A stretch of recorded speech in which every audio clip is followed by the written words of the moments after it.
Long ago, in an age of heroes, a mighty war raged that would be remembered for thousands of years to come. The clash between Greeks and Trojans has become legend, passing from generation to generation through whispered tales and epic poems. Was Troy real? The remains of an ancient city still stand on the western shores of Turkey, its walls once tall and proud, now crumbled by the hands of time and conquest. Within those walls, over 3,000 years ago, a story unfolded that would captivate the imagination of humanity. Forever the tales of gods and warriors, of love and vengeance, reached us through the songs of ancient poets. Greatest among them was Homer, whose Iliad and Odyssey painted vivid pictures of golden-armored heroes and divine beings who shaped the fates of mortals with their whims and passions. Before these stories were ever written down, they lived on the lips of bards who sang them by firelight, entrancing listeners with adventures both wondrous and terrible. Picture a world where gods descended from Mount Olympus to walk among men, a world where honor meant more than life itself, where glory and battle was the highest pursuit, and where a single stolen bride could launch 1,000 ships across the wine-dark sea. This was the world of the Trojan War. The story pulses with every shade of human emotion: passionate love and bitter hatred, towering pride and crushing grief, blinding rage and tender mercy. For 10 long years the greatest warriors of an age clashed beneath the walls of Troy. Wise Odysseus with his clever schemes, Achilles, whose wrath was as legendary as his prowess in battle, noble Hector, defender of his ancestral city, and Helen, whose beauty was said to rival the goddesses themselves. Their names have echoed down the corridors of time, remembered when countless kings and kingdoms have been forgotten. The reverberations of this war never truly faded. The stories born from it have been retold and reimagined countless times, inspiring everything from ancient Greek tragedies to modern films. They ask timeless questions about fate and free will, about the terrible price of honor, about what it truly means to be a hero. In many ways, the story of Troy marks the beginning of Western literature itself. Our tale does not begin with the thunderous clash of bronze weapons or the screams of dying men. Instead, it starts with a celebration, a divine wedding feast that would plant the seeds of conflict and tragedy. Join me now as we travel back to that fateful day when the mortal King Peleus wed the sea nymph Thetis, and the first threads of Troy's destiny began to unravel. The palace of King Peleus gleamed with golden light on his wedding day. The mortal king had won the heart of Thetis, a silver-footed sea nymph of extraordinary beauty. Not since the earliest days of creation had there been such a union between mortal and immortal. The gods themselves descended from their mountaintop palaces to attend the celebration, bearing gifts and blessings for the unlikely couple. Zeus, Lord of Thunder and King of the gods, reclined at the head. Beside him sat his wife Hera, Queen of Heaven, resplendent in her finery. Poseidon, master of the seas, brought treasures from the ocean depths. Apollo strummed his golden lyre, filling the hall with music sweeter than mortal ears had ever heard. Dionysus ensured the wine flowed freely, while Athena watched the proceedings with her keen gray eyes. All the Olympians had come, all save one. Eyes, goddess of discord and strife, had received no invitation. Perhaps Peleus feared her presence would cast a shadow over the joyous occasion. Or perhaps it was a simple oversight. Whatever the reason, Eris learned of her exclusion, and her heart burned with bitter resentment. If she could not share in the celebration, she would ensure the revelers remembered her nonetheless. As the feast reached its height, with gods and mortals alike losing themselves in wine and merriment, a golden apple rolled across the banquet table. The fruit gleamed impossibly bright, catching every eye in the hall. Upon its lustrous skin 3 words had been inscribed: "For the fairest." The celebration faltered as 3 goddesses rose from their seats, each convinced the apple was meant for her. Hera, the proud queen of the gods; Athena, the wise goddess of wisdom and strategic warfare; and Aphrodite, whose beauty was unmatched throughout creation. Each believed herself the rightful owner of the golden prize, and none would yield her claim. The dispute quickly grew heated. The 3 goddesses appealed to Zeus to judge between them, but the king of gods was too wise to make such a dangerous choice. Even Zeus, with all his power, dared not name one goddess fairer than the others, especially not when his own wife was among the contenders. Instead, he appointed a judge from among mortals, a young prince who watched his flocks on the slopes of Mount Ida, far from the splendor and intrigues of divine society, this shepherd prince was Paris.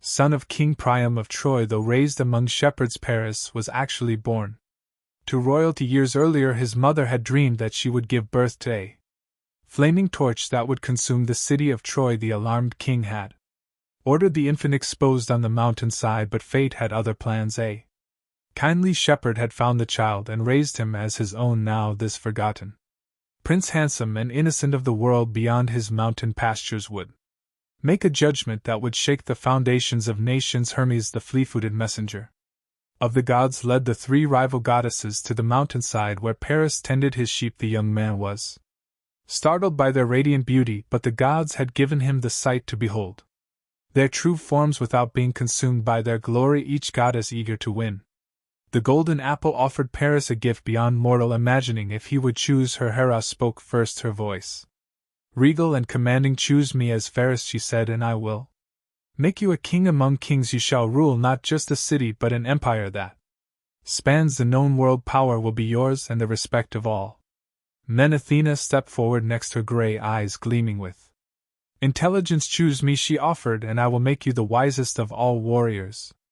Victory will follow you in battle, and your name will be remembered for your brilliant strategies and unmatched skill in combat. Last came Aphrodite, and when she spoke her voice was like honey. What use is power or glory, she asked softly. If your bed remains cold at night, choose me, Paris, and I will give you the love of the most beautiful woman in the world. Helen of Sparta will be yours, and no man who looks upon her will not envy you. Paris, young and filled with the passions of youth, hardly hesitated. What were kingdoms or battlefields compared to the promise of love? He handed the golden apple to Aphrodite, naming her the fairest of the three. In that moment, on a quiet mountainside far from the kingdoms of men, the first stone in an avalanche of war was set loose. Hera and Athena departed in anger, their wounded pride festering into hatred for Paris and by extension his home city of Troy. Aphrodite, delighted with her victory, reminded Paris of her promise. Helen, the most beautiful woman in the world, would be his despite the fact that she was already married to King Minos of Sparta. Not long after the judgment, Paris's true identity was discovered. He returned to Troy and was welcomed by his father, King Priam, who had long regretted abandoning his son. The Trojan court marveled at the handsome young prince who had appeared so suddenly among them. When Paris announced his intention to visit the kingdoms of Greece, supposedly on a diplomatic mission, his father gladly gave him ships and a suitable escort. But Paris had only one destination in mind: Sparta, where the legendary Helen lived as queen. While these events unfolded, the kingdoms of Greece had grown prosperous and powerful. The age of heroes was at its height, with many city-states ruled by men of legendary stature. Myene, the rich city of gold, was ruled by Agamemnon, a king whose ambition was matched only by his ruthlessness. His brother Minos ruled Sparta, having won the hand of Helen, daughter of Zeus himself. If the rumors were to be believed, Helen's beauty had drawn suitors from every corner of Greece. Before her marriage to Minos, her father Tyndareus had been concerned that choosing one husband for her would earn him the enmity of all the rejected suitors. The clever Odysseus, king of Ithaca, had suggested a solution: all suitors should swear an oath to support Helen's chosen husband and to defend her marriage against any who would break it. The kings and princes of Greece had sworn this oath, binding themselves to Helen's defense, an oath that would soon be called upon. And Sparta King Minos received the Trojan prince with all courtesy, unaware of the designs Paris harbored for his wife. For several days the Trojan delegation enjoyed Spartan hospitality. Paris charmed the court with tales of his homeland and exchanged gifts with Minos, all while his eyes returned again and again to Helen.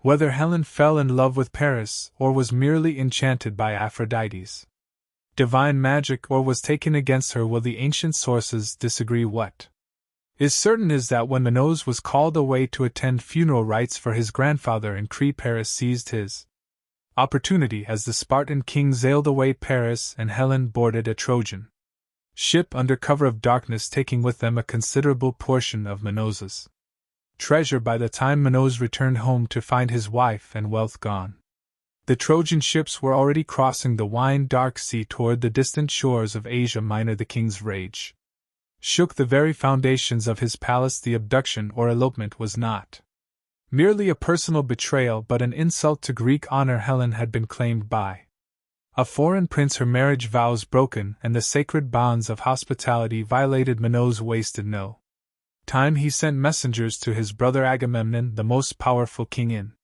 Greece, and reminded all the former suitors of their oath. The time had come to make good on their promise to defend the marriage of Helen and punish those who had broken it. The kings of Greece would go to war, and Troy would be their target. The gears of fate were now in motion, turning inexorably toward conflict. The casual spite of a goddess and the reckless desire of a prince had set the stage for a war that would consume a generation of heroes and reduce a mighty city to ashes and memory.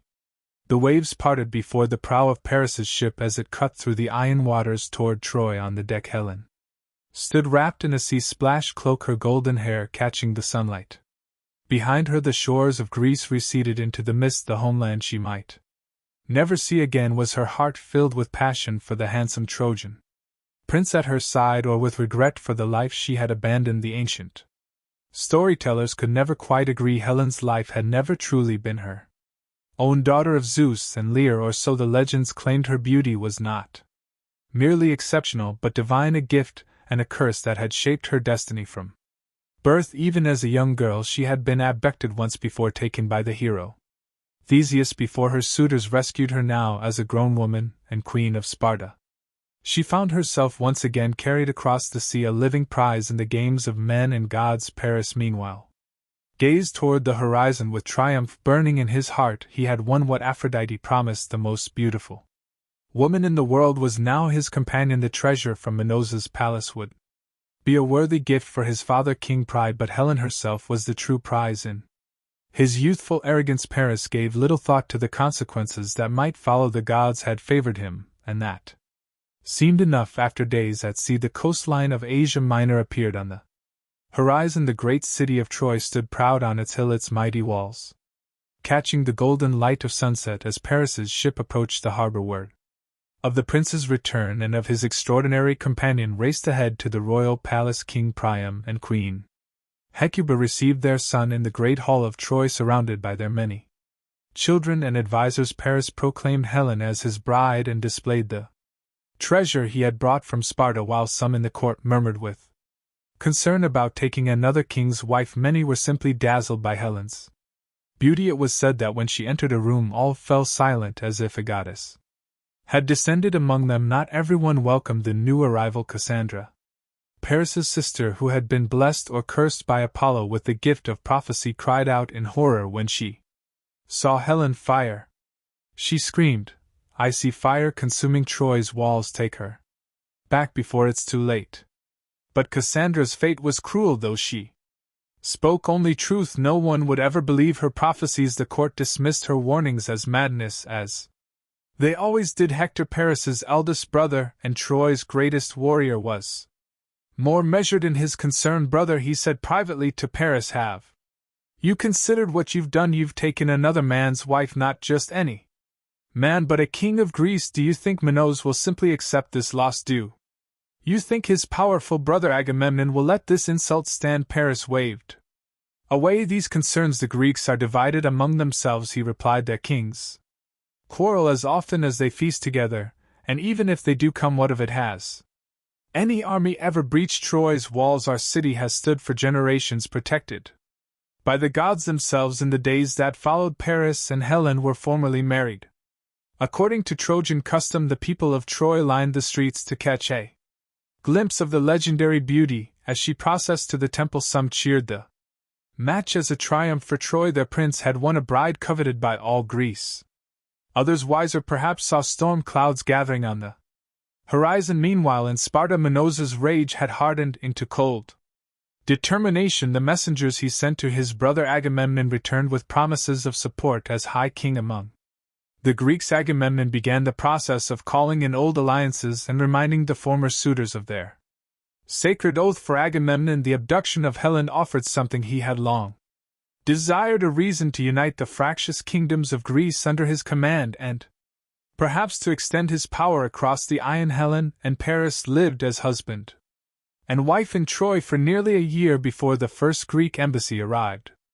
Odysseus the king of Ithaca and Minos himself came to Troy not with an army but with words. They were received in King Priam's court with the courtesy due to royal visitors. Despite the tension that hung in the air, return my wife and the treasure that was stolen. Minos demanded, his voice tight with barely controlled fury. Do this, and there need be no blood spilled between our peoples. Odysseus, ever the diplomat, added King Priam, surely you understand that this matter goes beyond a dispute between two men. The sacred laws of hospitality have been violated. Your son was welcomed as a guest in Minos's home, and he repaid that welcome by stealing the host's wife and possessions. All Greece watches to see how this breach will be addressed. King Priam, torn between his love for his recently restored son and his sense of justice, looked to Paris. The young prince sat with Helen at his side, his hand possessively covering hers. She came willingly, Paris declared, and I will not give her up. Some accounts say that Helen was present at this meeting but remained silent, her eyes downcast, her thoughts her own. Others claim she was kept away, either by Paris's jealousy or by her own shame at facing her former husband. Whatever the truth, the embassy ended in failure. Odysseus and Minos returned to their waiting ships with nothing but Troy's refusal as the Greek kings sailed back across the Aegean. Troy began to prepare for war. Hector took command of strengthening the city's already formidable defenses. Allies were called from neighboring kingdoms in Asia Minor. Stores of food were gathered, for if war came it might be a long one. Paris, for his part, seemed to take the threat less seriously. He spent his days with Helen in the comforts of the palace, confident in Troy's walls and in divine favor. After all, had not Aphrodite herself sanctioned their union? It was said that at night from their chamber high in one of Troy's towers they could see the fires of the watchmen burning along the coast, fires that would soon be joined by 1,000 Greek campfires, as an army the like of which the world had never seen gathered on Trojan shores in Greece. The call to arms spread from kingdom to kingdom. The oath that bound Helen's former suitors was invoked, and ships began to gather at where the combined Greek force, the Aeneas as Homer would call them, would launch their great fleet. Some kings came eagerly seeing opportunity for glory and plunder, others came reluctantly bound by oath but doubtful of the cause, and so the stage was set because of a goddess's spite, a prince's desire, and a woman's fateful journey across the sea. Two worlds stood on the brink of a conflict that would consume them both. Troy, proud and ancient, secure behind its legendary walls, and the kingdoms of Greece united, for perhaps the first time in their history, preparing to cross the wine-dark sea with vengeance in their hearts. The harbor at filled with ships from every corner of Greece, their sails furled tight against tall masts, created a forest of timber where once there had been only open water. On the shore thousands of men made camp, kings and princes, nobles and common soldiers, all gathered under the banner of vengeance. The greatest military force the ancient world had ever seen was assembling, and at its head stood Agamemnon, king of rich Myene, brother to the wronged Minos. Agamemnon's tent dominated the shoreline, marked by his royal standard. Inside, the High King met with the other leaders of the expedition, tracing their plans on maps spread across tables of polished wood. His face was grim but satisfied. For years he had dreamed of extending his power across the Ion, of bringing the wealthy trading cities of Asia Minor under Greek influence. Now Paris had handed him the perfect justification. This war would begin for Helen, but Agamemnon's ambitions stretched far beyond the recovery of his brother's wife. Not all of the Greek kings had come willingly.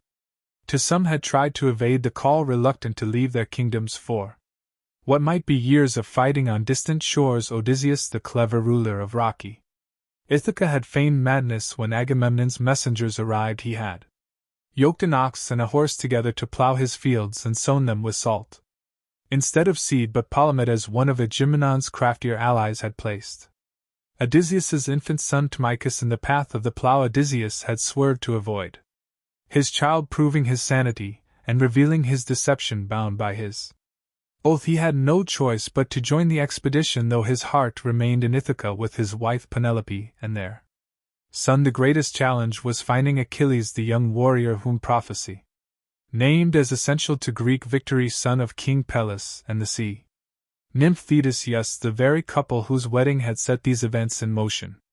Achilles was said to be nearly invincible, the greatest fighter of his generation, but his mother, knowing that war meant death for her beloved son, had hidden him on the island of Skyros, disguised as a girl among the daughters of kingly comedies. Odysseus, now committed to the cause, devised a plan to reveal Achilles disguised as a traveling merchant. He brought gifts for the king's daughters, fine fabrics, jewels, and other feminine treasures, but among these gifts he included a magnificent sword and shield. While the girls admired the pretty trinkets, one reached instinctively for the weapons, revealing a warrior's instinct that no disguise could hide Achilles' identity uncovered. He too joined the gathering forces at Oles, bringing with him his loyal friend Petro and a contingent of elite warriors. The merriments, with each passing day more ships arrived at Elis. From Athens came 50 vessels under the command of King Menestheus. Diomedes led 80 ships from Argos, Ajax the Greater, a warrior second only to Achilles in might, brought 12 ships from Salamis, his namesake. Ajax the Lesser arrived with 40 ships from Locus. Nilaster, the oldest of the kings whose wisdom was respected by all, sailed from sandy Chios with 90 ships in all. Nearly 1,200 ships gathered in the bay, carrying some 100,000 men among this vast host.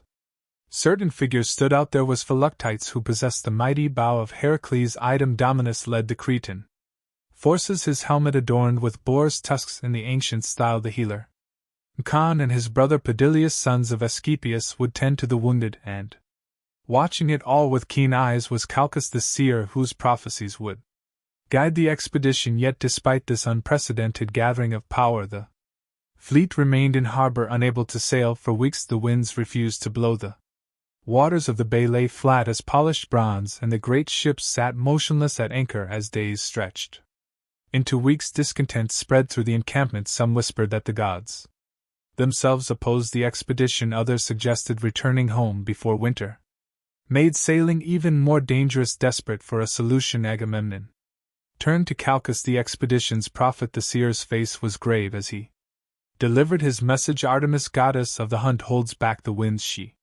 demands a sacrifice for an offense against her sacred deer killed in her grove by the king's own hand. The goddess will accept nothing less than the life of Iphigenia, Agamemnon's eldest daughter. The high king's face turned ashen at these words. Iphigenia, his beautiful child, sacrificed like a common animal upon an altar. He raged against the prophecy, called Calchas a false prophet, threatened to abandon the entire expedition. But as the days passed with no change in the winds, and as the other kings began to speak of returning to their homes, Agamemnon's resolve weakened. Finally he sent word to his wife Clytemnestra in Myene, telling her to bring Iphigenia to Olis, not for sacrifice but under the pretense that she was to be married to Achilles. It was a cruel deception, one that would later bear terrible fruit, but Agamemnon convinced himself it was necessary for the greater purpose of uniting Greece. Mother and daughter arrived at Owls, adorned for a wedding. Iphia, eager to see her father, and excited by the prospect of marriage to the legendary Achilles, rushed from the chariot into Agamemnon's arms. The king embraced his daughter with tears in his eyes, knowing what awaited her. The accounts of what happened next differ. Some say that if Iphigenia discovered the truth and, displaying courage worthy of her royal blood, willingly offered herself for sacrifice to ensure Greek victory, others tell that she was taken by force to the altar, crying and pleading for her life, while her father looked away in shame. A third tradition holds that at the final moment Artemis herself intervened, replacing Iphigenia with a deer and spiriting the girl away to serve as a priestess in a distant land. Whatever the truth, after the ceremony was completed, the winds began to blow. The sails of 200 ships filled at last. Straining against their ropes, the prophet Calchas declared the goddess appeased, and Agamemnon gave the order to depart. As the sun rose the following morning, the greatest armada the world had ever seen moved out of the bay. At Ois, ship after ship passed between the headlands, their painted prows cutting through the waves, their decks crowded with armed men gazing toward the horizon. They left behind them a grieving mother, Clytemnestra, whose heart now burned with hatred for her husband, a hatred that would one day claim Agamemnon's life. But that reckoning lay far in the future. For now the Greek fleet sailed east with the favorable wind at their backs. The Osman established a steady rhythm, and the ships moved in formation. Across the Iron Sea each night they would put in at an island to rest and take on fresh water, and each morning they would set out again, drawing ever closer to the shores of Troy. As they sailed, the bars among them sang of glorious deeds to come. Young warriors imagined themselves winning fame in battle beneath Troy's walls. The kings plotted strategies and alliances. None could know that this journey, which they expected to end in swift victory, was the beginning of a 10-year ordeal that would claim the lives of countless heroes and become the defining epic of their age. On the walls of Troy, watchmen kept their vigil day and night, scanning the eastern horizon for the first glimpse of enemy sails. Inside the city, Hector drilled the Trojan forces and their allies, preparing for the storm that was about to break upon them. Paris spent his time with Helen in the luxury of the palace, perhaps beginning to understand the gravity of what he had set in motion, and Helen herself, what thoughts passed through her mind as she awaited the arrival of her former countrymen and her abandoned husband. The ancient poems are silent on this, leaving us to wonder whether she felt triumph, regret, or some complex emotion beyond simple description. The winds that had been held back for so long now blew steadily, carrying the Greek fleet ever closer to its destination. The gods watched from Mount Olympus, some favoring the Greeks, others the Trojans, all anticipating the clash of heroes that would soon echo across the plains of Ilium. The journey that had begun with a golden apple at a wedding feast was about to enter its most bloody phase. The vast Greek fleet carved its path across the Aegean, a moving city of timber and canvas stretched across the blue waters. White foam churned beneath 1,000 hulls as Osman pulled in rhythm to the steady beat of drummers on the lead ship. Agamemnon stood at the prow, his crimson cloak snapping in the wind, his eyes fixed on the eastern horizon where Troy awaited. The journey was not direct. The Greeks, many of whom had never sailed beyond sight of their homeland's shores, followed a winding route from island to island. Each night they beat their vessels on sheltered shores, made camp, hunted for fresh meat, and refilled their water skins. The kings gathered around fires to discuss strategy, while the common soldiers told tales of home or speculated about the glories and riches that awaited them in Asia. Not all the islands welcomed them as liberators or allies, some fearing Trojan reprisals should the expedition fail, refused to provide supplies. Others, with ties of trade or kinship to Troy, actively resisted. The first blood of the war was shed not beneath Troy's walls, but on these scattered islands, as the Greeks took by force what was not freely given. Achilles distinguished himself in these early conflicts on the island of Tenedos, when local forces ambushed the Greeks as they came ashore seeking water. The young warrior led a counterattack that routed the defenders and captured their main settlement. It was here that he won as his prize the maiden Briseis, a fateful acquisition that would later trigger his withdrawal from the war. The fleet paused at the sacred island of Lemnos, where Philites, bearer of the mighty bow of Heracles, suffered a terrible misfortune. A venomous serpent, guardian of a shrine, bit his foot. The wound festered, producing a stench so foul that the other Greeks could not bear his presence. Following Odysseus's counsel, Agamemnon ordered Philoctetes abandoned on Lemnos, leaving the suffering archer to fend for himself on the desolate island. This cruel decision, expedient though it seemed, would later force the Greeks to humbly seek the man they had discarded as the fleet neared Trojan waters. Minos grew increasingly restless. 10 years had passed since he had last seen Helen, 10 years in which his love had curdled into something darker, a need for vengeance that consumed his thoughts. "Will she remember me?"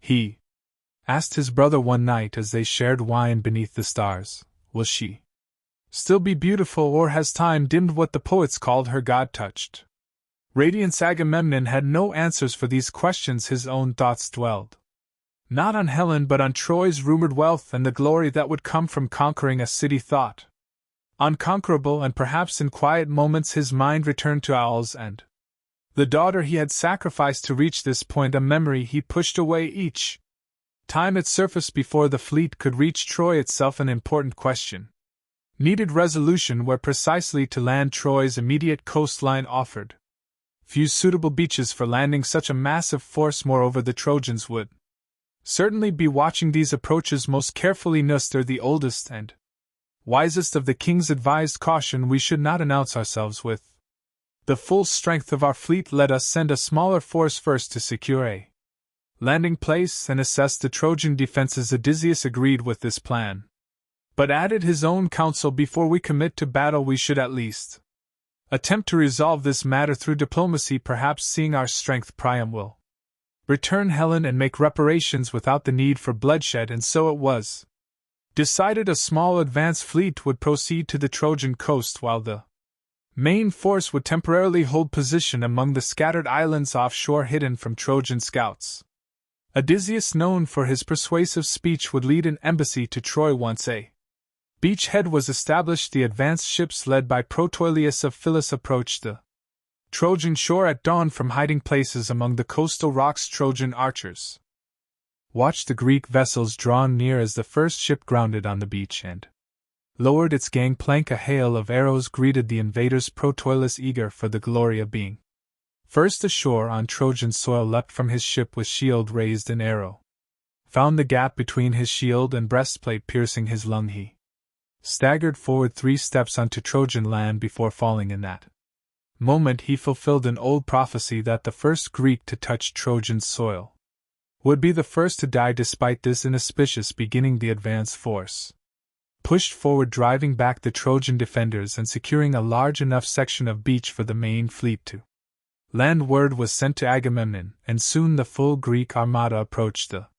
shore, an awesome sight that caused even the bravest Trojan scouts to retreat toward the safety of their city's walls as thousands of Greek soldiers established their camp on the Trojan plain. Odysseus prepared for his diplomatic mission with Minos at his side and a small honor guard. He approached Troy's mighty gates carrying olive branches as symbols of peaceful intent. The Trojans, impressed by this gesture and curious about the kings who had sailed so far to their shores, opened their gates and escorted the Greek embassy to Priam's palace in the great hall of Troy. Before the assembled court, Odysseus spoke with all the eloquence for which he was famous. King Priam, noble princes of Troy, we come before you not seeking war, though as you have seen we are prepared for it. We come seeking justice for a grave wrong. Your son Paris has taken what is not his, the wife of King Minos and the treasure of Sparta. Return Helen, and these stolen goods make fair reparation for this breach of sacred hospitality,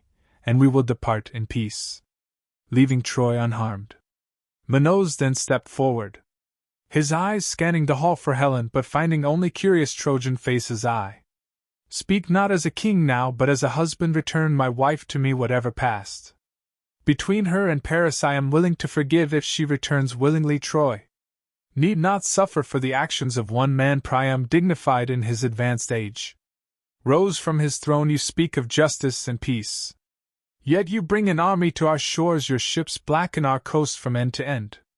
Are these the actions of men seeking peaceful resolution? Before Odysseus could reply, Paris entered the hall with Helen at his side. Her face was veiled, but all eyes turned to her nonetheless. Paris spoke with the confidence of youth, seemingly untroubled by the gravity of the situation. Helen is my wife now by her own choice and by the blessing of Aphrodite herself. What kind of husband would I be if I surrendered her to another man? What kind of Trojan would surrender what he loves because of Greek threats? Minos started forward, hand moving instinctively to his sword, but Odysseus restrained him. This was neither the time nor place for violence. The Greek embassy departed without achieving its goal, but not before Antenor, one of Priam's oldest advisors, pulled Odysseus aside. Not all in Troy support this folly. Some of us urged returning the woman before your ships even appeared on our horizon, but Paris has the king's ear, and Priam's love for his son blinds him to the danger. With the failure of diplomacy, both sides prepared for war. The Greeks expanded their beachhead, building a fortified camp that stretched along the shore with their ships drawn up on the beach behind palisade walls. The Trojans gathered their forces within their city and sent messengers to their allies throughout Asia Minor calling for aid against the Greek invaders from the walls of Troy. Helen watched the Greek camp taking shape on the distant shore. Did she search the milling figures for a glimpse of her former husband? Did she regret the choices or lack of choices that had brought two nations to the brink of war? The ancient tales are silent on her thoughts, leaving only the image of a woman watching from the walls as armies gathered to fight in her name. The stage was now set for a conflict that would last far longer than either side anticipated. The Greeks had reached Troy Their mighty force assembled on foreign soil, the Trojans stood firm behind their legendary walls, confident in their defenses and their divine protectors. Soon the plain between city and sea would echo with the clash of bronze, the war cries of heroes and the names of men seeking glory in the face of death. Dawn broke over the plain of Troy, painting the sky in shades of rose and gold. The bronze tips of Greek spears caught the early light as the army formed its battle lines across the field. The gates of Troy swung open and Trojan forces marched out to meet their foes. The first major battle of the war was about to begin. For 9 long years this scene would repeat itself, with variations, an endless cycle of advances and retreats, small victories and defeats, moments of heroism and tragedy that blended together in the grinding machinery of war. Either side could gain a decisive advantage. The Greeks, for all their numbers, could not breach Troy's mighty walls. The Trojans, despite occasional successes in the field, could not drive the invaders back into the sea. In those early years the war spread beyond the plain of Troy itself. Realizing that a direct assault on the city might prove impossible, Achilles led raids against Troy's allies and supply lines with his Myrmidons, elite warriors who followed him with unwavering loyalty. He attacked 12 cities by sea and 11 by land. According to Homer's count, each fell before his fury, adding to his legend and filling the Greek camp with plunder and slaves. Among the cities sacked was Lyrnessus, where Achilles captured Briss, a noble woman whom he took as his prize. Though she came to him as a captive, something grew between them that transcended their circumstances. Not love perhaps, but a mutual respect that made her more than simply a spoil of war in his eyes. Meanwhile Odysseus and Diomedes led scouting missions and ambushes, using cunning where strength alone might fail. During one such mission they captured Dolon, a Trojan spy who revealed valuable information about Troy's defenses and allies. Before meeting his end at Greek hands, the Trojans were not passive in these exchanges. Hector, Troy's greatest warrior and Paris's elder brother, led bold sorties against the Greek camp with his distinctive helmet with its horsehair plume. He was a rallying point for Trojan forces and a figure of dread for Greek soldiers. Unlike Paris, whose interests lay more in the pleasures of the palace than the hardships of battle, Hector embodied the ideal of Trojan nobility, a devoted husband to Androm, the loving father to his son Astyanax, and a tireless defender of his city. The gods themselves took sides in this mortal conflict. Apollo, the archer god, favored Troy, as did Aphrodite, who had started the war through her promise to Paris, and Ares, who delighted in the bloodshed. The Greeks found supporters in Hera and Athena, still bitter over Paris's judgment, and in Poseidon, who held an ancient grudge against Troy for a slight by a previous king. Zeus, father of gods and men, attempted to remain neutral, though his sympathies often seemed to lean toward the Trojans.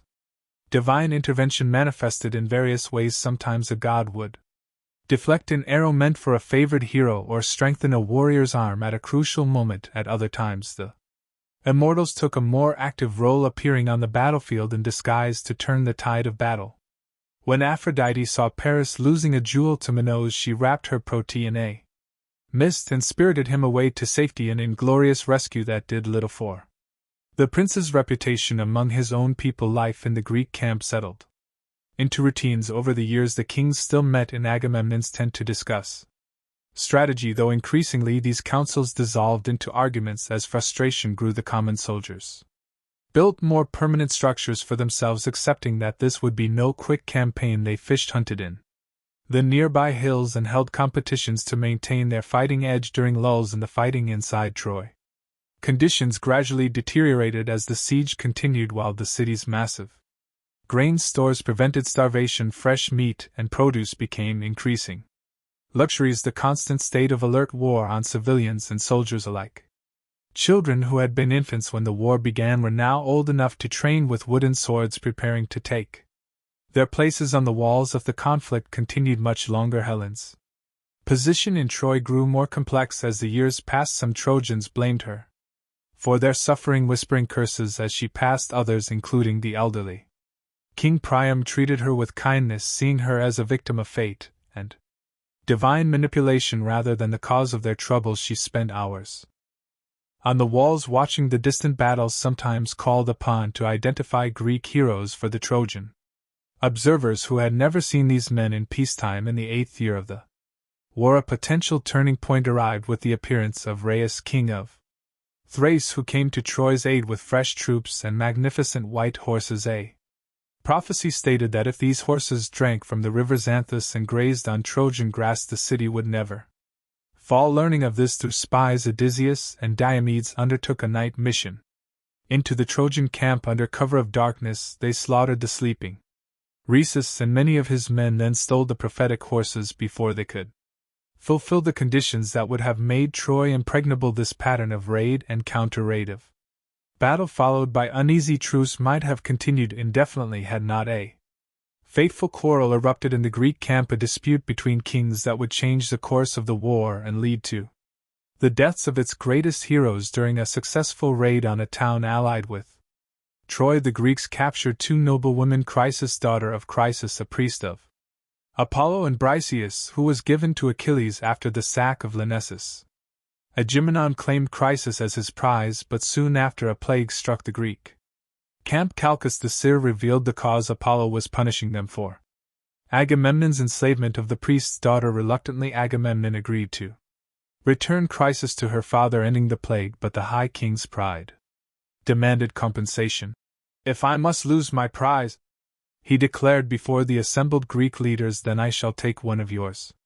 In her place his eyes fell on Achilles, whose fame and independence had long rankled him. "I will take Briseis, your captive, to replace the woman I have lost." Achilles' hand flew to his sword. "You coward," he spat, his voice shaking with rage. "You lead from the rear while better men bleed for your cause, and now you would steal what I have earned with my own hands." Only the intervention of Athena, visible to Achilles alone, prevented him from striking down the high king then and there. Instead, the greatest warrior of the Greeks made a fateful decision. "Take her," he said at last, his voice cold as winter. "But know this, my men, and I will fight no more in your war. Let us see how you fare against Hector."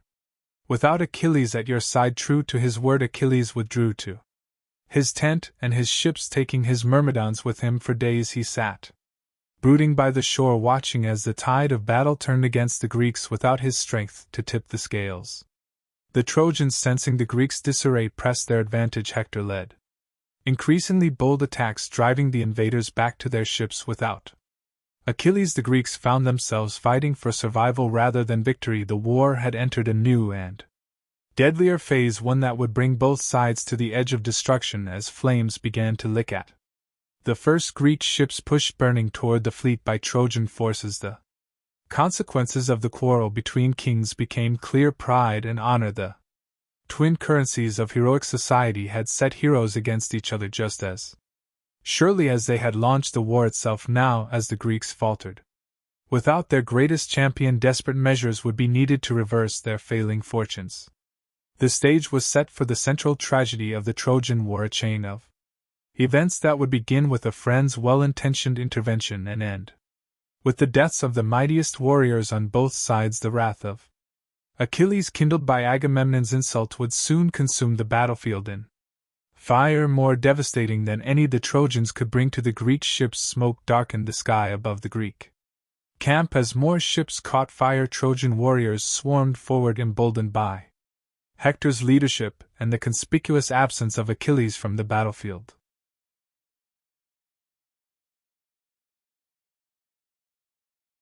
The Greeks fought with desperate courage, but they were being pushed inexorably back toward the sea that had carried them to these hostile shores. In his black-hulled ship at the edge of the camp, Achilles watched the battle unfold.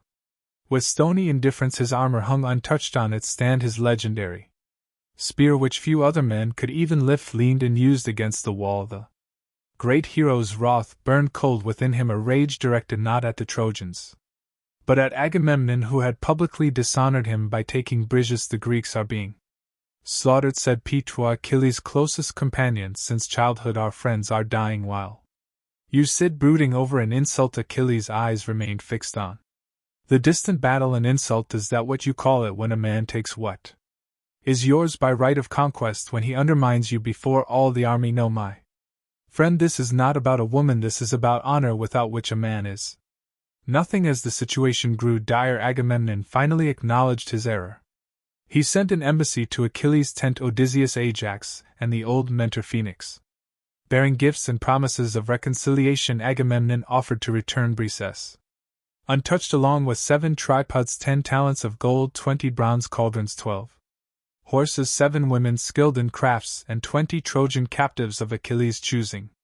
Should Troy fall, he even offered one of his own daughters in marriage and 7 prosperous towns as a dowry. Odysseus presented these offers with all his famous eloquence, appealing to Achilles' sense of compassion for his suffering comrades. Ajax, more blunt, reminded him of the bonds of friendship that united the Greek leaders. Old Phoenix, who had helped raise Achilles, told him a parable about the dangers of unyielding anger, but Achilles remained unmoved. I will not fight for Agamemnon, he declared. The man has no honor, and I want nothing from him, not his gold, not his women, not his friendship. Let him reap what he has sown. The embassy returned empty-handed, leaving the Greek leaders to prepare for what seemed inevitable defeat. Yet Achilles was not entirely without compassion. As Hector's forces pressed closer to the heart of the Greek camp, he allowed his beloved friend Patroclus to borrow his distinctive armor and lead the Myrmidons into battle.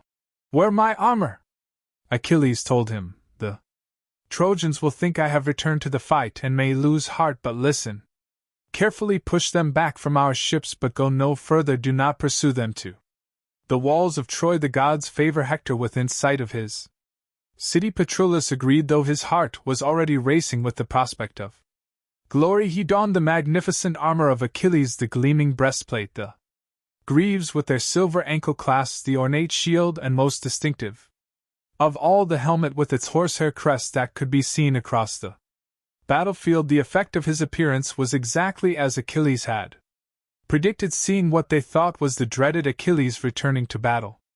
Many Trojan warriors broke ranks and fled. Patroclus led the Myrmidons in a ferocious counterattack, pushing the Trojans back from the burning ships, but in the heat of combat, flushed with success and the unfamiliar sensation of being feared as Achilles was feared, Patroclus forgot his promise. Instead of withdrawing once the immediate danger to the ships had passed, he pressed forward, pursuing the retreating Trojans across the plain toward their city. 3 times Patroclus charged the walls of Troy, and 3 times Apollo himself pushed him back. Returned Patroclus, the god warned, "This is not your destiny." But caught up in battle frenzy, Patroclus ignored the divine warning. As he fought near the walls, the god struck Patroclus from behind, stunning him and knocking his helmet from his head. In that vulnerable moment, a Trojan warrior named Euphorbus speared him in the back. Wounded and disoriented, Patroclus stumbled backward directly into the path of Hector. Troy's greatest champion did not hesitate. His spear drove deep into Patroclus' unprotected belly. As the Greek warrior collapsed, Hector stood over him with grim triumph. "Did you think you were Achilles?"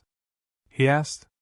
"Did you think you could sack our city wearing his armor? Now you fall, and he will not come to save you with his dying breath." Patroclus managed a prophecy of his own. "Enjoy your victory while you can. Hector, death already stands behind you waiting. Achilles will not rest until you lie as I do now." A brutal fight erupted over Patroclus' body and the armor of Achilles that he wore. The Myrmidons fought desperately to recover their fallen comrade, while the Trojans, led by Hector, sought to claim the legendary armor as a trophy. In the end, Minos and Ajax managed to carry Patroclus' broken body back to the Greek camp, but Hector retreated to Troy with Achilles' armor as his prize. When word reached Achilles that Patroclus had fallen, his grief knew no bounds. He threw himself to the ground, pouring dust over his head and tearing at his hair. His anguished cries carried across the camp, chilling the blood of all who heard them. His mother, the sea nymph Thetis, rose from the waves. In response to her son's pain, she found him beyond consolation, consumed now by a new kind of wrath, not the cold anger he had nursed against Agamemnon, but a white-hot fury directed at Hector and all of Troy. "I will return to battle," Achilles vowed. "I will not eat or drink until Patroclus is avenged and Hector lies dead by my hand." "My son," Thetis said, her voice breaking with foreknowledge of what was to come, "if you kill Hector, your own death will follow swiftly. This is the fate the fates have spun for you." "Then let it come," Achilles replied without hesitation. "What worth has life when I have failed to protect the one I loved? Most I will not live with this shame since Hector now possessed Achilles' armor. Thetis journeyed to Olympus itself to the forge of Hephaestus the divine craftsman. She begged him to create new armor for her son, and moved by her plea, the lame god worked through the night at his magical forge. By dawn he had created the most magnificent armor ever worn by a mortal, a shield depicting the entire cosmos, a breastplate that shone like the sun, greaves of indestructible bronze, and a helmet crowned with a plume of pure gold. When Thetis delivered this divine panoply to her son, Achilles wasted no time. He called for an assembly of the entire Greek army. Before the gathered host he formally renounced his quarrel with Agamemnon. The anger that divided us has cost too much, he declared, while we squabbled like children. Good men died. I returned to battle now, not for you, Agamemnon, but for Patroclus, who deserved better than to die wearing my armor while I sulked in my tent. Agamemnon, equally eager to put their feud behind them in the face of a common enemy, accepted Achilles' return without demanding apology. He immediately ordered Bryce returned along with all the gifts he had promised, but Achilles waved this aside. Keep your treasures, they mean nothing to me now. All that matters is getting to Hector before the sun sets. As Achilles prepared for battle, strapping on his new divine armor, his immortal horses Xanthus and Balus, offspring of the west wind, spoke to him with human voice, a rare and ominous sign. We will carry you swiftly today, mighty Achilles, said Xanthus, but the hour of your death approaches. It is not through any failure of ours that Patroclus fell, but by the will of the gods and the strength of men. I know I am doomed to die here, far from my homeland, Achilles replied grimly, but I will not depart for the house of Hades before sending many Trojans ahead to announce my coming. When Achilles finally charged onto the battlefield in his gleaming new armor, the effect was terror-inducing. Trojans who had been confidently pursuing the Greeks now turned and ran in panic. Many were cut down as they fled.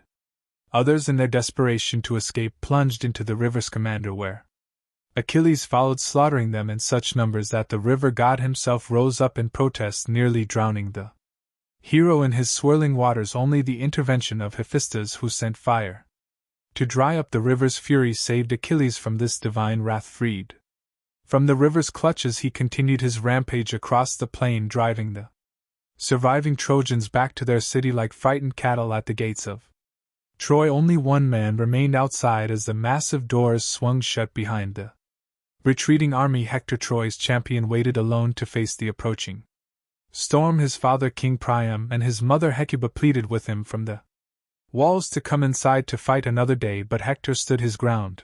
I cannot hide behind walls while others die for me, he said. I led our forces in their confidence. I cannot abandon them in their fear. As Achilles drew nearer, however, even Hector's courage faltered. The man approaching him seemed more than human, his divine armor blazing in the sun, his face a mask of unstoppable fury. At the last moment Hector's nerve broke, and he ran, not in the shame of cowardice, but in the instinctive recognition that he faced something beyond mortal opposition. 3 times they circled the walls of Troy, Achilles, and pursued Hector in flight. The gods watched from above, Apollo, who had protected Hector many times before, and Athena, who ensured Achilles would not fail in his pursuit. It was Athena who finally ended the chase by appearing to Hector in the guise of his brother, suggesting they make a stand together. When Hector turned to find his brother was not there, Achilles was upon him. The duel between the two greatest warriors of their age was brief but terrible. Hector fought with the desperate courage of a man defending everything he loved, but Achilles fought with the transcendent fury of a man who had nothing left to lose. The outcome was never truly in doubt. Achilles' spear found the gap at Hector's throat, one of the few vulnerable spots in the armor that had once belonged to Achilles himself. As Hector lay dying, he made a final request. I beg you, by your own life and by your parents, do not leave my body to be devoured by dogs and birds. Accept the ransom my father will offer, and let him give me proper burial rites. But Achilles, still consumed by grief and rage, was beyond such human considerations. Beg me not by my parents, he snarled. I wish my fury would drive me to cut your flesh and eat it raw. For what you've done, no ransom will convince me to return your body. The dogs and birds will have you, as you would have done with Patroclus had you taken him. With his last breath, Hector prophesied. Remember on the day Paris and Apollo bring you down before the skin gates, remember my words. After Hector's death, Achilles' treatment of his enemy's body shocked even his fellow Greeks. He pierced the fallen hero's heels, threaded them with leather thongs, and dragged the corpse behind his chariot, circling the city walls in a grim parody of their earlier chase. For 11 days he continued this desecration, driving around the tomb of Patroclus each morning with Hector's body in tow. The gods themselves were outraged by this violation of sacred custom. Zeus sent Thetis to her son with a message: you have angered the immortals with your excessive vengeance. The time has come to accept ransom and return Hector's body to his people. On the 12th night, guided by Hermes, King Priam of Troy made his way secretly into the Greek camp, and to Achilles' tent the old king knelt before the man who had killed so many of his sons, most notably his beloved Hector, and kissed the hands that had brought him such grief. Remember your own father Achilles, Priam said, his voice steady despite his sorrow. He is old as I am old, and he waits for a son who may never return. At least he can hope while I kneel before the killer of my children. Have pity, if not for me, then for the memory of your own father. These words penetrated Achilles' armor of grief and rage. For the first time since Patroclus' death he wept not just for his friend, but for all that had been lost, for his own approaching death, for the futility of the endless cycle of violence and vengeance. Together the old king and the young warrior grieved for their respective losses, finding a moment of shared humanity amid the waste of war. When dawn came, Achilles had Hector's body washed, anointed with oils, and wrapped in fine cloth. He granted the Trojans 12 days of peace to conduct funeral rites for their champion, a brief respite in a war that had already consumed nearly a decade and the lives of countless heroes. As Hector's funeral ped within the walls of Troy, Achilles stood on the shore looking out at the dark sea. His wrath had been quenched in blood and tears, but the price had been immeasurable, and the prophecy remained unfulfilled. His own death approached as certain as the dawn that would follow this temporary peace. The 12 days of peace granted for Hector's funeral rites passed like a brief dream in the long nightmare of war. When the truce ended, the conflict resumed with renewed intensity. Though Troy had lost its greatest defender, the city still stood defiant behind its god-built walls. The Greeks, despite the return of Achilles to their ranks, had suffered too many losses to attempt a direct assault on those legendary fortifications. Achilles, knowing his own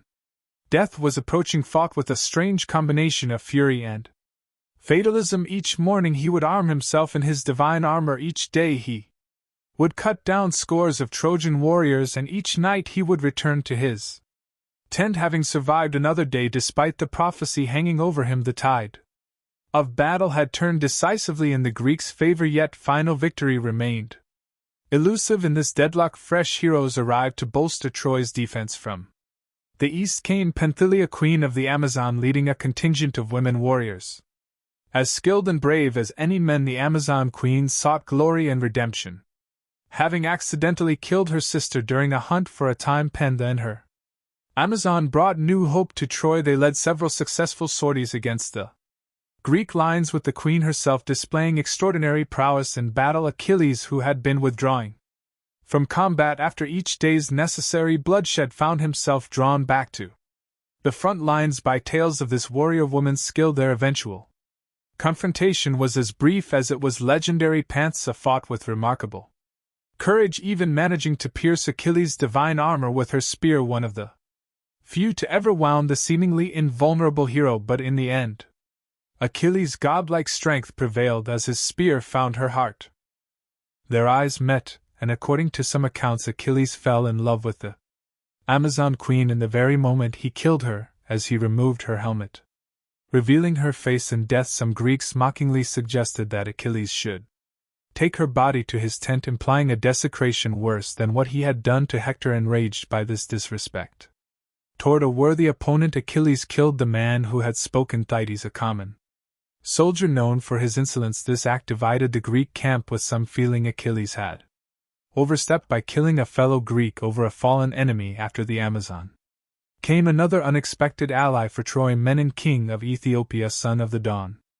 goddess Eos. His arrival with a substantial force once again shifted the momentum of battle. Menon's prowess was second only to Achilles, and he cut down many Greek heroes, including Nestor's son Antilochus, who sacrificed himself to save his elderly father from Menon's spear. Grief-stricken over the death of Antilochus, who had been dear to him since the loss of Patroclus, Achilles sought out Menon for a jewel that the gods themselves watched with special interest on Olympus. Zeus weighed the fates of the two heroes on golden scales, and Menon's scales sank, foretelling his doom. The duel between Achilles and Menon was long and evenly matched. Both were sons of immortal mothers, both wore divine armor, both fought with superhuman skill. Spears were cast and dodged, swords clashed, and shields buckled, until at last Achilles drove his blade beneath Menon's breastplate. As the Ethiopian king fell, his mother Aus wept tears that became the morning dew, and she continues to mourn him each dawn to this day. With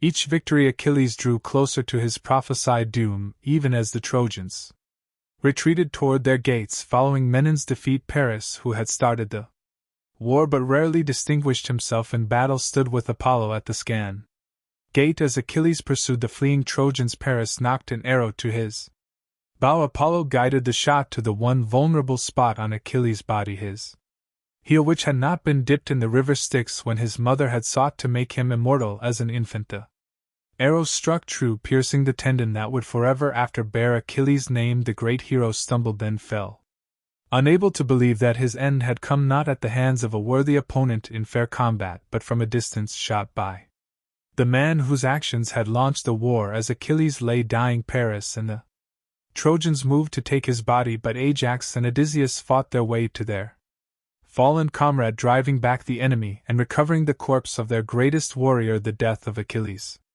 plunged the Greek camp into mourning more profound even than when Patroclus had fallen. For 17 days the funeral games held in his honor paused the fighting as heroes competed to honor his memory. His divine armor became the subject of a bitter dispute between Ajax and Odysseus, both of whom had risked their lives to recover his body. When the Greek leaders awarded the armor to Odysseus in recognition of his cunning and strategic mind, Ajax, the physically strongest Greek, after Achilles was driven mad by the slight to his honor, in his madness he slaughtered a flock of sheep, believing them to be his fellow Greeks who had wronged him. When he came to his senses and realized what he had done, his shame drove him to fall upon his own sword. Thus within a short span the Greeks had lost their three greatest warriors. Patroclus, Achilles, and Ajax. Victory seemed more distant than ever, especially when Apollo's priest Calchas revealed that Troy would never fall while it possessed the Palladium, a sacred statue of Athena that protected the city. Odysseus and Diomedes undertook a dangerous night mission, infiltrating Troy through underground passages, stealing the Palladium, and escaping back to the Greek camp. Still the walls stood unreached. 10 years of siege, countless heroes dead on both sides, and the end seemed no closer than when 1,000 ships had first landed on Trojan shores. It was then that Odysseus, whose strategic mind had been sharpened by a decade of inconclusive warfare, conceived a plan so audacious that it would either bring about Troy's downfall or result in the final destruction of the Greek forces.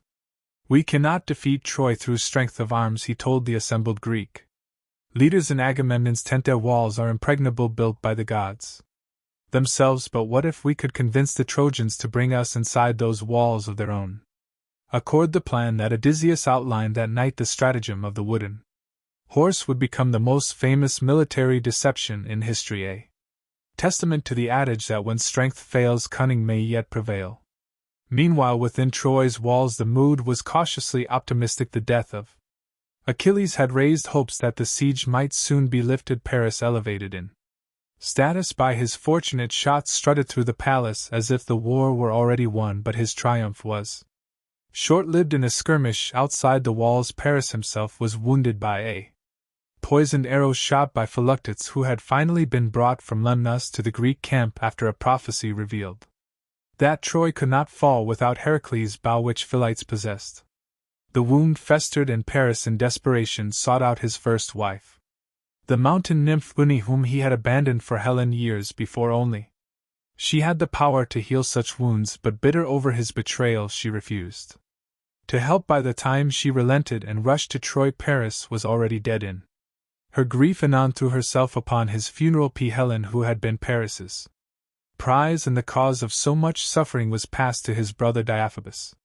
Though some in Troy suggested returning her to the Greeks to end the conflict, but after 10 years of war and incalculable losses on both sides, neither the Greeks nor the Trojans were willing to end matters so simply. Too much blood had been spilled, too many heroes had fallen, too many oaths of vengeance had been sworn. The stage was set for the final act of the tragedy, a desperate gamble by the Greeks, a fatal mistake by the Trojans, and the fiery end of a city that had stood for centuries. The wooden horse stood on the plains before Troy, massive and imposing in the golden light of sunset. Its polished flanks gleamed, and its carved head seemed to gaze toward the city with hollow eyes. The Trojan scouts who first spotted it approached, cautiously puzzled by this strange object left behind on the otherwise abandoned beach. The Greek camps that had dotted the shoreline for a decade were gone. Tents struck, cooking fires extinguished, waste pits filled, and more shocking still, the vast fleet that had brought the invaders to Trojan shores had vanished. Only blackened patches on the sand remained where the 1,000 ships had been dragged up for so many years. Word spread quickly through Troy. Citizens rushed to the walls, hardly daring to believe that their long nightmare might be over. The Greeks had finally abandoned their futile siege. After 10 grinding years, the war might truly be at an end. But what was this massive wooden structure they had left behind? A scouting party ventured out from the city gates the first time in years that Trojans had been able to walk the plain without fear of Greek arrows or spears. They found the beach deserted, except for a single Greek soldier bound to a post. The man was bruised and bloodied, apparently left behind in the Greeks' hasty departure. This man was son chosen by Odysseus for his quick wit and convincing manner. When the Trojans cut him free, he fell to his knees in apparent gratitude. "Thank the gods you found me," he gasped. "They would have sacrificed me for favorable winds had I not escaped my bonds." The Trojans, suspicious but curious, questioned him about the wooden horse.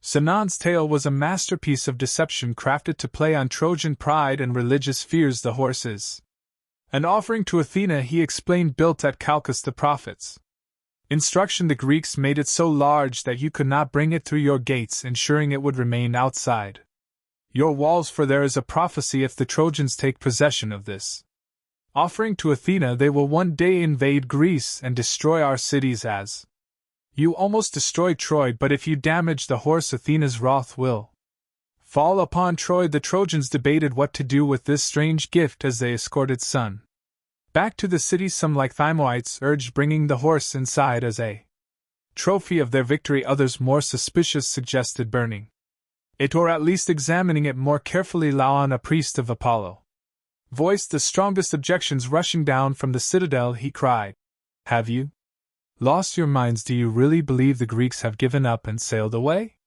This is surely a trick. Either there are armed men inside this thing, or it's a machine to overtop our walls, or some other deception. Whatever it is, do not trust it." To emphasize his point, Lyco unhurled his spear at the horse's flank. The hollow thud that echoed back should have confirmed his suspicions, but at that very moment the gods intervened to seal Troy's fate as Lycoon returned to the shore to sacrifice a bull to Poseidon. 2 enormous serpents emerged from the sea with horrifying speed. They wrapped themselves around the priest and his 2 young sons who had joined him for the ritual before the eyes of the terrified Trojans. The serpents crushed the 3 to death, their screams cutting off as their ribs cracked in the powerful coils. Having completed their grim work, the serpents slithered away to the temple of Apollo on the citadel. The stunned Trojans interpreted this as divine punishment for Leon's assault on the horse. They murmured, "The priest was struck down for his impiety. The horse must truly be sacred to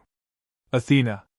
Then came a second sign. Helen's sister-in-law Cassandra, blessed with prophetic sight by Apollo but cursed never to be believed, ran through the streets screaming that the horse would bring destruction if brought within the walls. "Fire," she cried, "I see fire and blood do not bring death into our city." But as always, her true prophecies were dismissed as madness. With these apparent divine judgments influencing their decision, the Trojans made their fateful choice. The massive horse would be brought into the city as a trophy and offering to Athena, but the city gates were too small to admit the structure. In their eagerness, the Trojans did what 10 years of Greek siege had failed to accomplish. They breached their own walls, tearing down a section to create an opening large enough for the horse. Young men attached ropes to the wooden colossus and began the laborious process of dragging it from the beach into the city. Wheels had been attached to its base to facilitate this movement, yet still it was slow, arduous work. Crowds lined the route, singing hymns to Athena and celebrating what they believed was their deliverance from war. As the horse passed through the broken wall into Troy proper, maidens scattered flowers before it, and priests offered prayers to Athena seeking her blessing. Now that her gift had been properly honored with tremendous effort, the Trojans pulled the horse into the central plaza before the main temple, where it would stand as a monument to their survival and victory. That night Troy erupted in the first true celebration it had known in a decade. Wine flowed freely, music filled the streets, and even the guards drank there, filled the exhausted population. Released at last from the constant threat of Greek attack, abandoned themselves to revelry as the night deepened. The sounds of celebration gradually faded, replaced by the heavy breathing of drunk, exhausted sleepers inside the wooden horse. The chosen Greek warriors had endured a day of cramped discomfort, barely daring to breathe as the Trojans examined their hiding place beside Odysseus. The hollow belly concealed Minos, Diomedes, Neoemus, son of Achilles, Ajax the Lesser, and other notable fighters, the best of those who had survived the decade-long conflict. When the city finally fell silent, Sun crept to the horse and gave the signal from inside. Odysseus cautiously opened the hidden trap door in the horse's belly, and one by one the warriors descended on ropes to the street below. They moved with practiced silence, years of warfare having taught them the art of stealth. Their first targets were the guards at the main gates, who were quickly dispatched. As those gates swung open, Sun lit a massive signal fire on the walls, a beacon visible far out to sea, where the Greek fleet had been hiding behind a nearby island with surprising speed. The ships that had seemed to abandon the siege returned laden with soldiers eager for the final assault. Throughout the sleeping city, the Greeks who had hidden in the horse began their deadly work. Some, led by Neoemus, moved toward the royal palace. Others targeted the barracks, where what remained of Troy's fighting force lay in drunken slumber. Odysseus and Minos made for the house of Deiphobus, where they expected to find Helen. By the time the first Trojan citizens awoke to the sounds of combat, Greek soldiers were already pouring through the open gates and spreading throughout the city. What followed was not a battle, but a massacre. The Trojans, caught completely by surprise and still half drunk from their celebration, had no chance to organize an effective defense. The Greeks, hardened by 10 years of war and remembering their many fallen comrades, showed little mercy. Houses were set ablaze, initially to provide light for their attack, but soon as a deliberate tactic to drive out hiding Trojans and create chaos. The flames spread quickly from building to building, aided by a strong wind that seemed to be sent by the gods themselves, perhaps Ha and Athena, completing their vengeance against the city they had hated since Paris's judgment. King Priam, awakened by the sounds of slaughter, donned his armor for the first time in years. Though far too old to fight effectively, he was determined to die as a king. His wife Hecuba begged him to seek sanctuary at Zeus's altar, but he replied, "I have lived too long already to see my city burn, and my sons died before me."